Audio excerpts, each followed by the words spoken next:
Esta es una de las zonas más viejas y desoladas del planeta. Parece un trozo de piel seca y calcinada del que la tierra quisiera desprenderse sin proporcionarle ese fluido vital que llega a través de las arterias del mundo que son los ríos, negándole también la lluvia para apresurar el inexorable proceso de su agonía. Gran parte de la costa pacífica de América del Sur es así, pero a la que hemos venido ahora es la llamada costa norte de Chile, una franja de arena y polvo que se extiende a lo largo de 1.200 kilómetros, desde la frontera con Perú por el norte hasta el río Copiapó en el sur. Algunos ríos, alimentados por los deshielos de los Andes, atraviesan de cuando en cuando el desierto, formando quebradas, como las de Yuta, Azapa Víctor y Camarones, escasas manchas verdes que alivian la monotonía del desierto. El resto es árido paisaje donde reina una sequedad extrema, al que paradójicamente baña un inmenso océano, un prolífico caldo de cultivo en el que la vida se manifiesta de las más variadas formas, una inagotable despensa para aquellos que, más osados o más hambrientos, se arriesgaron en tiempos ya remotos a abandonar la cordillera y cruzar el desierto para llegar hasta ese horizonte azul que veían desde los Andes. Algunos lo lograron y se instalaron aquí en las inmediaciones del mar. Por eso este desierto sabe de la industria de los hombres y ha visto nacer y multiplicarse sus ciudades. Primero fue la pesca, después los cultivos en las márgenes de los ríos, más tarde las carreteras, las factorías, las fábricas, demostrando una vez más que la tenacidad del hombre es capaz de vencer cualquier obstáculo y que le permite adaptarse y sobrevivir en ambientes tan aparentemente hostiles como este. Nos encontramos en las inmediaciones de Arica, la capital de la región más norteña de Chile, a una veintena de kilómetros de la frontera con Perú. Una ciudad viva, creciendo con pujanza en medio del desierto. Un desierto que ya era como ahora desde mucho antes que el hombre llegara a América. Porque la idea más extendida entre los antropólogos es la de que este continente carece de hombres propios, que llegaron hace 25 o 30.000 años de fuera, procedentes de Asia, cruzando el estrecho de Bering que entonces estaba cubierto por los hielos. Aquellos primeros inmigrantes fueron desparramándose lentamente hacia el sur. Por lo que sabemos, llegaron a este desierto hace unos 9.000 años. Unos siguieron de paso, buscando su destino más al sur. Otros se quedaron, se establecieron aquí. Pero unos y otros dejaron testimonio de su paso, de su presencia, dibujándose a sí mismos, a sus animales o a sus símbolos en los cerros. Pero eso es algo de lo que mejor hablaremos desde el aire, con una de nuestras cámaras instalada en un helicóptero.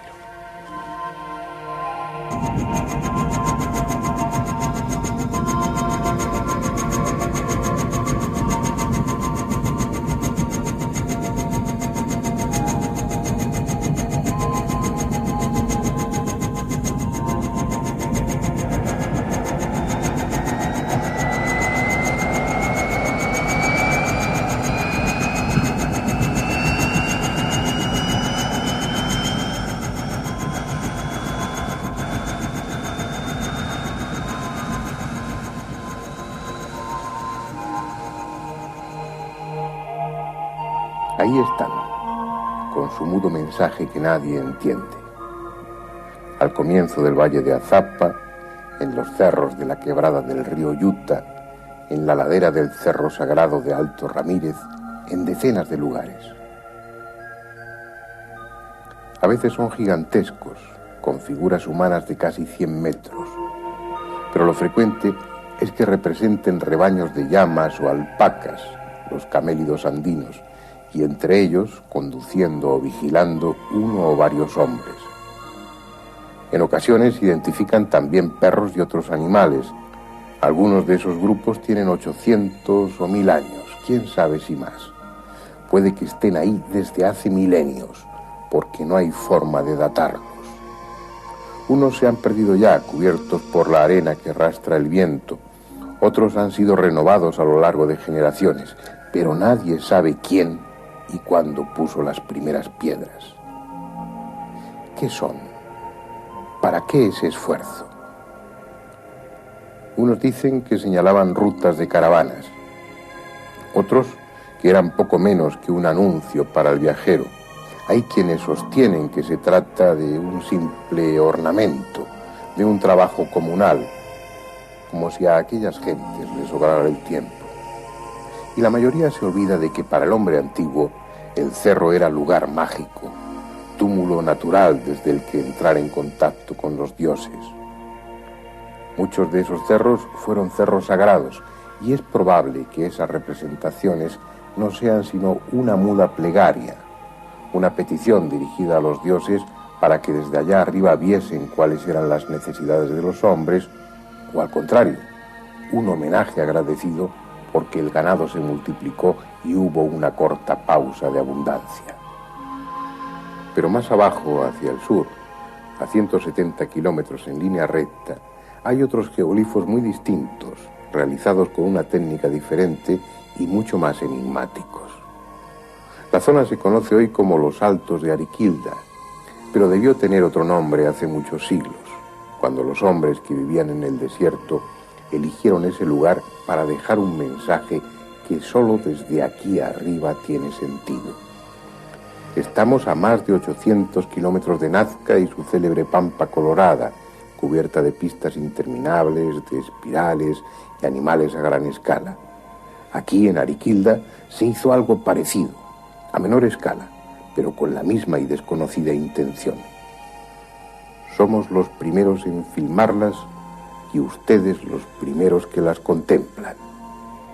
Pero llevan ahí mucho tiempo, muchos siglos antes de que el hombre construyera el primer rudimentario aparato para volar. Rectas paralelas de apenas 1 metro de anchas y tendidas impecablemente de este a oeste a lo largo de más de 160 metros.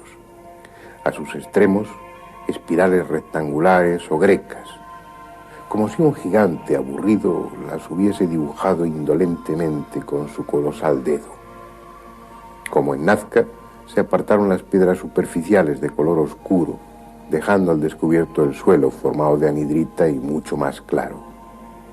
Pero sobre todo, dominan las figuras geométricas, los símbolos, cruces de brazos iguales que probablemente expresan los 4 puntos cardinales, los 4 vientos, los 4 pilares del cielo, círculos que tal vez sean el sol o la luna, grecas, rectángulos, flechas, una extraordinaria variedad de formas, un derroche de esfuerzo concentrado en un área determinada a lo largo de siglos para nada, porque solo se ven desde aquí arriba. Uno de esos misterios sin solución posible, porque nadie sabrá ya quiénes y para qué las hicieron. Solo tienen sentido ahora, al sobrevolarlas, por una razón: están hechas para verse desde el cielo. Son señales para los dioses, o para otros hombres que como nosotros ahora volaban, esos dioses maestros venidos de las estrellas y que posiblemente sean mucho más que una leyenda. Sea como fuere, los antiguos habitantes del desierto del norte chileno se llevaron el secreto a la tumba. Rígidos como un tronco seco, cubiertos por un tosco y apretado sudario de arpillera, sus cuerpos, enterrados hace 4000 años, han sido vomitados por la tierra y aguardan, como objetos sin alma, el estudio impío de los arqueólogos. Son seguramente mucho más viejas que los geoglifos de Ariquilda, pero son importantes desde un punto de vista antropológico porque revelan que ya 2000 años antes de Cristo, el hombre de América, como el de Egipto o el de Mesopotamia, cuidaba dignamente a sus muertos, convencido sin duda de que algo que llevaba dentro trascendía los límites de esta vida. Como sucedió con las momias peruanas, el terreno seco y la tierra porosa facilitaron su momificación natural, solo que estas, conservadas en el Museo de San Miguel de Azapa, en Arica, no están flexionadas en postura fetal, sino estiradas y solemnes. Son una representación de los antiguos habitantes de América, pero sus 4000 años de antigüedad apenas son nada comparados con los 9000 años de edad que tiene este cráneo, el más antiguo encontrado hasta ahora en esta zona y uno de los más viejos del continente. Y como un inevitable homenaje a aquel hombre que vivió, sintió y murió 7000 años antes de nuestra era, fuimos a conocer el lugar donde sus restos fueron encontrados.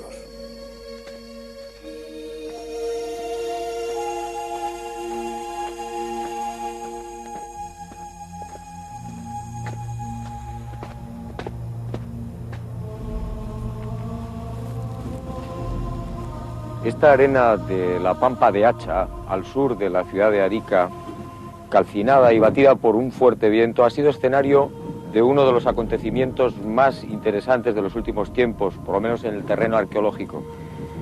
El doctor Iván Muñoz, de la Universidad de Arica, con su equipo de investigación justamente en esta pampa, ha llevado a cabo el hallazgo, el descubrimiento de unos restos humanos de aproximadamente 9000 años. Profesor Iván Muñoz, ¿cómo ha sido este hallazgo?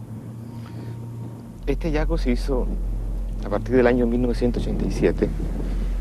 Se comenzó a estudiar Pampa de Hacha como una zona arqueológica, tratando de visualizar los restos más antiguos del hombre en el norte de Chile. Hemos encontrado un cuerpo de un hombre de aproximadamente 25 años, de sexo masculino, que corresponde en este momento al cazador-recolector más temprano hallado en nuestra zona. Lo importante de este hallazgo es que demuestra que poblaciones del 7000 años antes de Cristo ya estaban asentadas en este sector y se desplazaban dentro de una movilidad transhumante. Este hombre, creo entender, tiene aproximadamente 9000 años. ¿Cómo se ha conseguido esa fecha?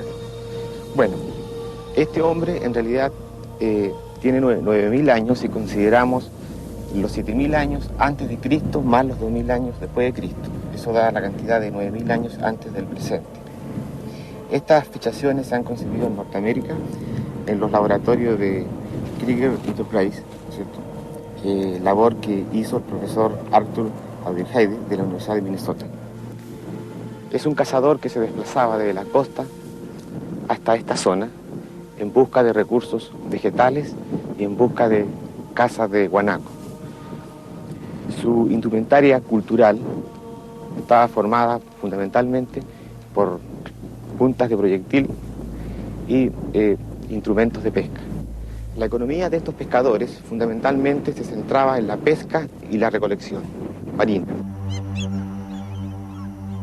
Pero los pocos restos encontrados de estos remotos pobladores del norte chileno proporcionan algunos datos preciosos sobre su forma de vida, sus medios de subsistencia e incluso sus enfermedades. Los anzuelos de conchas o de espinas, las puntas de pedernal de sus arpones nos hablan de un pueblo de pescadores. El estudio de sus huesos, a pesar de los milenios transcurridos, permite saber también otras cosas, como piezas de un rompecabezas aún incompleto, cuya reconstrucción puede resultar apasionante.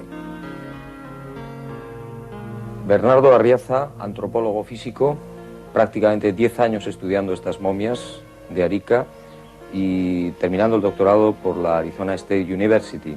¿Qué enfermedades más interesantes ha descubierto usted en estos pobladores?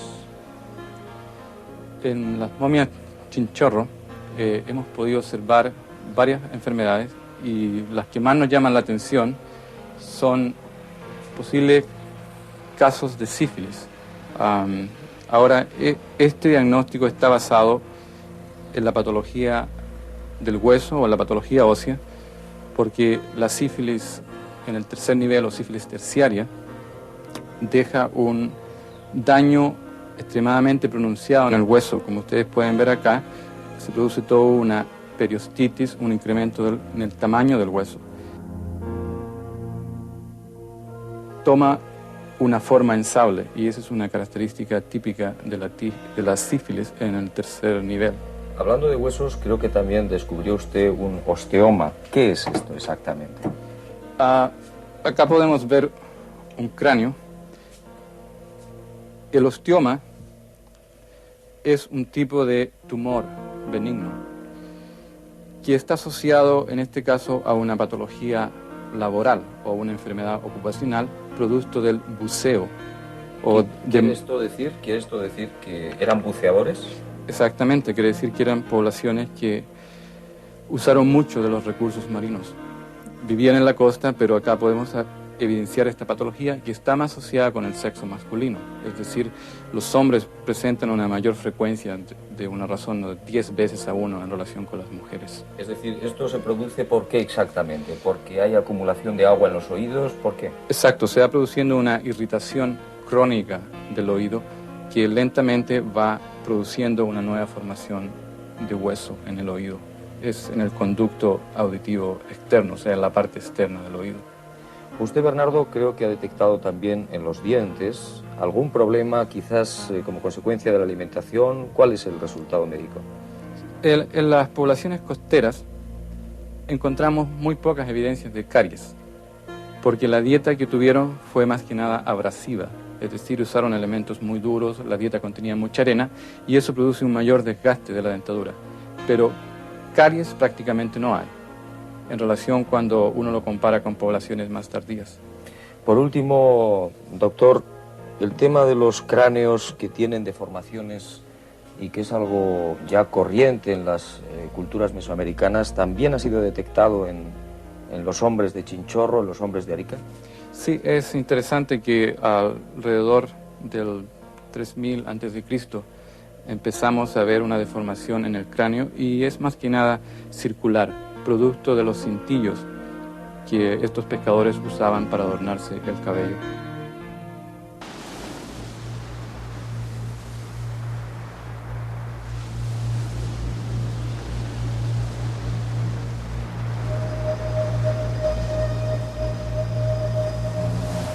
Algo sabremos ya sobre su forma de vida, pero ¿qué sabemos de sus creencias, de sus conceptos espirituales, de su idea sobre lo que hay más allá de la muerte? Vamos a entrar en una cueva especial, abierta en un acantilado al borde del mar. Un lugar que hace milenios estaba prohibido a los hombres comunes como nosotros, reservado solo a los iniciados.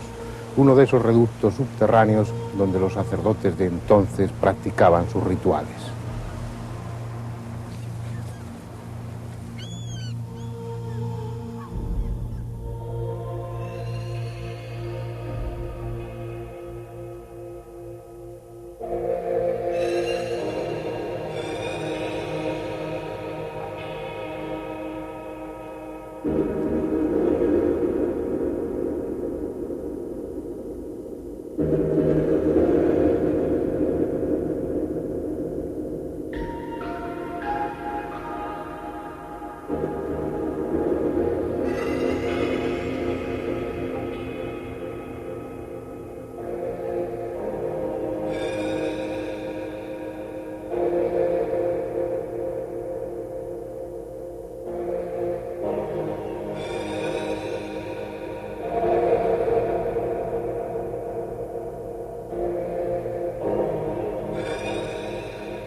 No es mucho lo que queda.